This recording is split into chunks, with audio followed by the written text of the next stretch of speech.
ကျွန်တော်မိတ်ဆွေများအားလုံးပဲပင်ကြလာပါခင်ဗျာကျွန်တော်တို့မြန်မာလူမျိုးတွေရဲ့ထမင်းဝိုင်းမှာဘာမှဖြစ်တဲ့အဲ့တစ်ခွက်ကတော့အရေးဟင်းပါပဲအဲ့ဒီထဲမှာမှဈေးလဲတက်တာဝယ်ရလွယ်ကူပြီးထမင်းမိတ်စေတဲ့ကနန်ပေါ့ချင်ဟင်းကိုလူတိုင်းကြိုက်ကြမယ်ထင်ပါတယ်ဒါပေမဲ့ကနန်ပေါ့ရွာဟာအရသာရှိုံမကားပဲကျွန်တော်တို့ခန္ဓာကိုယ်အတွက်မယုံနိုင်လောက်စရာစေပတ်ဝင်အားနေတဲ့တွေရှိတဲ့ဆိုတာကိုရောသိထားကြပါသလားဒီနေ့ဗီဒီယိုမှာတော့ကနန်ပေါ့ရွာကပေးစွမ်းနိုင်တဲ့ကျမ်းမာရေးအကျိုးကျေးဇူးတွေကိုအသေးစိတ်ဝေမျှပြီးသွားမှာဖြစ်ပါတယ်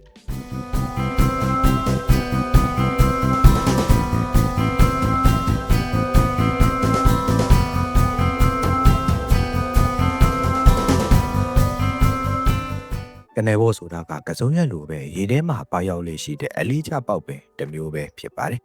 ငယ်ကရေမြောင်းထဲမှာအလီချပါရောက်နေတာကိုခူးပြီးတော့စော့ခဲ့ပူးကြမယ်ထင်ပါတယ်အဲလိုအလီစာပေါက်လေးရှိတဲ့ကနန်ဘော့ကိုရှည်ရည်ချက်စားတာပြုတ်စားတာတို့အပြင်ကြော်စားတုပ်စားလို့လည်းရပါတယ်။ကနန်ဘော့ဆိုတာထွေထွေတူးတူးပြောပြစရာမလိုပဲလူတိုင်းလိုသိပြီးသားဖြစ်မှာပါ။အရွယ်ရောအယိုးတံမှာစိမ့်နေပြီးအရွက်ချုံချုံလေးနဲ့အယိုးပွားပွားလေးရှိတယ်လို့ရိုးတံနေလေးလည်းရှိပါတယ်။ဒီထဲမှာပါရောက်တတ်ကြပြီးအာရှနိုင်ငံအများစုမှာပါရောက်တတ်ကြတယ်အစိတ်တောက်တွေကိုကြည်စီတဲ့အရွက်တစ်မျိုးအဖြစ်ရှေးရက်ခင်လေးတွေကမှတ်ယူအသုံးပြုခဲ့ကြတာဖြစ်ပါတယ်။စားလို့ကောင်းတဲ့ကနန်ပေါ့မှာအခုလိုအာဟာရဓာတ်တွေပါဝင်နေပါတယ်။ပရိုတင်း၊ဗီတာမင် A ဗီတာမင် B1 ဗီတာမင် B2 ဗီတာမင် B3 ဗီတာမင် B5 ဗီတာမင် B6 ဗီတာမင် B9 ဗီတာမင် C ကယ်လ်ဆီယမ်တန်တက်မဂနီဆီယမ်မဂနီဖော့စဖိတ်ပိုတက်ဆီယမ်ဆိုဒီယမ်ဇင့်ဗီတာကရိုတင်ဖလေဗာနိုက်တို့ပါဝင်နေပါတယ်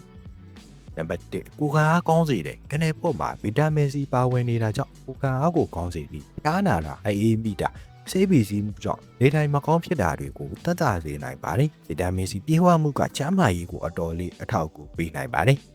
နံပါတ်2ဝိတ်ကျစေနိုင်တဲ့အမြင့်ဓာတ်ပါဝင်တာကြောင့်အစာခံနိုင်စေပြီးကယ်လိုရီနဲ့အဆီဓာတ်ပါဝင်နေတာကကိုယ်လေးချိန်မတက်နိုင်ထိန်းပေးပြီးဝိတ်ကျစေဖို့အထောက်အကူပေးပါတယ်နံပါတ်3သွေးပေါင်ချိန်ကိုထိန်းကြည့်ပေးတဲ့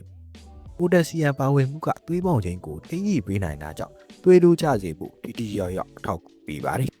နံပါတ်4စီးရွှင်စေတဲ့ကနန်ဘောကစီးအောင်တာစီးနေတာတွေကိုတတ်တာစေပြီးစီးရွှင်နေပါတယ်စီးသွားရခတ်နေသူတွေစားသုံးပြီးလို့ရပါတယ်နံပါတ်5အဖောရောင်ကျစေတဲ့ကနန်ဘောကဖောတာရောင်တာတွေကိုကျစေဖို့လည်းအသုံးပြုပေးလို့ရပါတယ်နံပါတ်6ကြောက်ကက်ကျမ်းမာစေတဲ့ကနန်ဘောကအစိတ်ပြေစေသလိုကြောက်ကက်ကအငြိကြီးတွေကိုလည်းထိရောက်ရောက်တန့်စင်ပေးနိုင်ပါတယ်နံပါတ်9သွေးအားနဲ့ယောဂမဖြစ်အောင်ကာကွယ်ပေးနိုင်တဲ့ကနန်ဘော့ပင်မှာကော်ပါနဲ့တန်တက်ပါဝင်နေတာကြောင့်သွေးနေမှုဆဲတွေဖြစ်ပေါ်စေဖို့အထောက်အကူပေးပြီးသွေးအားနဲ့ယောဂမဖြစ်စေဖို့လည်းအထောက်အကူပေးနိုင်ပါတယ်နံပါတ်10မျက်လုံးကျန်းမာစေတဲ့ကနန်ဘော့ကဗီတာမင် A ပါဝင်တာကြောင့်အမြင်အာရုံကျန်းမာစေပြီးမျက်လုံးကျန်းမာစေကိုအထောက်အကူပေးနိုင်ပါတယ်ကြက်မြတ်တင်တာအသက်အရွယ်ကြောင့်အမြင်အာရုံထိခိုက်တာတွေမဖြစ်စေဖို့လည်းကာကွယ်ပေးပါတယ်နံပါတ်9ညောင်းရကြိုက်ခဲတာတွေကိုတတ်တာစေတဲ့ခြေလက်တွေချွတ်သားတွေညောင်းရကြိုက်ခဲနေတာတွေကိုတတ်တာစေဖို့အတွက်လည်းကနန်ဘော့ကိုအသုံးပြုပေးလို့ရပါတယ်ကနန်ဘော့ပြုတ်ရည်ကိုတောက်ပေးလို့ရတယ်လို့တိုးစားလို့လည်းရပါတယ်ကဲငယ်ကစောခဲ့တဲ့ကနန်ဘော့ကကျန်းမာရေးတွေကိုအခုလိုမျိုးအများစွာအထောက်အကူပေးပါတယ်ဘယ်သူတွေမစားသင့်ဘူးလဲကနန်ဘော့ပင်ကကျန်းမာရေးအတွက်အကျိုးများတယ်ဆိုပေမဲ့အစိမ်းမစားသင့်ပါဘူးအလွန်ကျွံစားတာကိုလည်းရှောင်ရှားသင့်ပါတယ်ကိုယ်ဝန်ဆောင်တွေတို့တိုက်မိခင်တွေ